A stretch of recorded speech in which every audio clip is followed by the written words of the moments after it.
Assalamualaikum warahmatullahi wabarakatuh. Perkenalkan, kami dari kelompok 4 dari Prodi Ilmu Komunikasi kelas 2023D.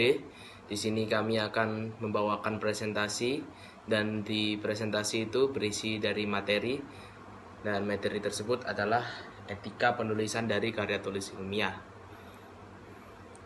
Anggota kelompok kami diantara lain adalah saya sendiri, Aksaraya Alfarai, Isfa Wahyu Nur Fahima, Muhammad Bumi Rizaldi, Harisma Nur Aini, Wulan Eka Putri Sanjaya, Yasmin Suroya, dan Stefan Epafras Padang.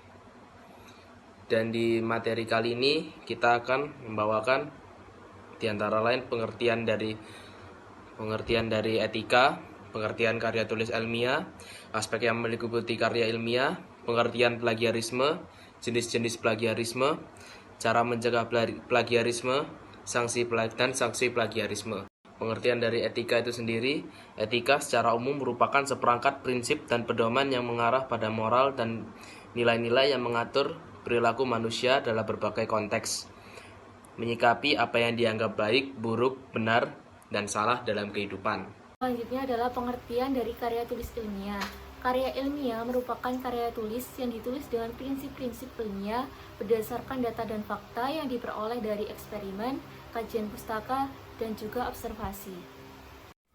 Dalam penulisan karya ilmiah terdapat etika yang harus diikuti oleh seorang penulis. Nah, berikut etika penulisan karya ilmiah, yaitu yang pertama, kejujuran, bebas dari plagiarisme, menjunjung hak cipta, keaslian, dan keterandalan. Berikutnya, kami akan membahas salah satu aspek penulisan karya ilmiah, yaitu plagiarisme.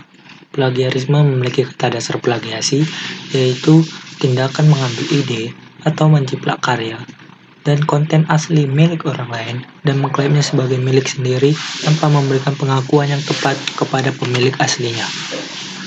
Saya akan menjelaskan beberapa jenis plagiarisme berdasarkan aspek yang dicuri.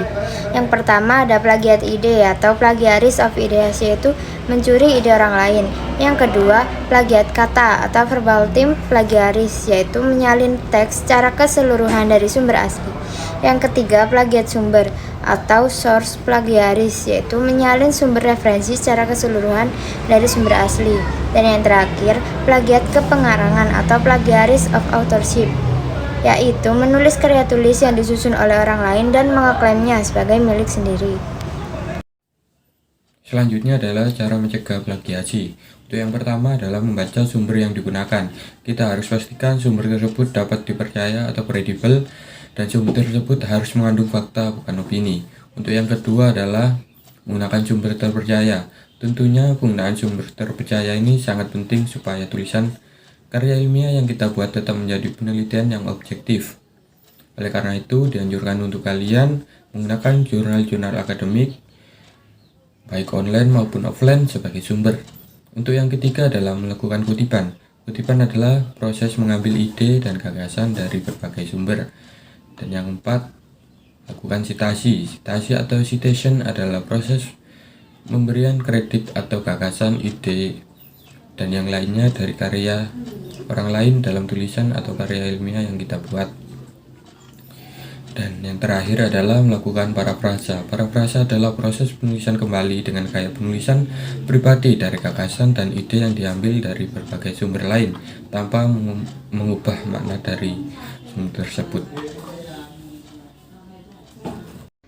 Yang pertama, sanksi akademik. Pelaku plagiarisme dapat dikenakan sanksi akademik seperti pengurangan nilai, pencabutan gelar, atau pemberhentian sebagai mahasiswa atau dosen.